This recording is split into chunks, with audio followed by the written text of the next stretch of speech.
High বন্ধুরা, দেখুন বাচ্চাটি কি করলো। এই বাচ্চা, তুই আমার স্বামীকে মারলি কেন রে? মেরে বলে যে ভালোবাসা।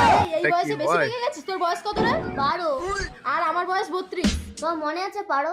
12? তুই এই নাম জানলি কি করে? এই নাম ধরে তো আমাকে একজনই ডাকতো, প্রান্তি। প্রান্তি, আমার মা আসছে। কি রে বান্ধবী মিতা, তুই তো বিয়ে করিসনি, তোর ছেলে হলো কিভাবে? তাহলে শোন পারমিতা, আজ থেকে 13 বছর আগের কথা। বল না মিতা, আমি একটু মোটা হব কি করে? বিয়ের জল গায়ে পড়লে ঠিক মোটা হয়ে যাবি পারমিতা। তাহলে আমি বিয়ে করব। চলো আমিও বিয়ের জন্য রেডি পারমিতা। কঙ্কন, এতকাল আমার সাথে সবকিছু করে তুমি এখন বলছো পারমিতাকে বিয়ে করবে? এই মন যখন যা চায় তাই পূরণ করতে হয় মিতা। চলো পারমিতা। না, আমি তোমাকে বিয়ে করব না। আমি প্রান্তিককে ভালোবাসি। প্রান্তিক!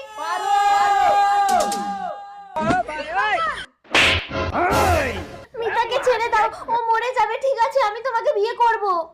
তুমি বিয়ে করবে? চলো আমরা মন্দিরে গিয়ে বিয়ে করবো।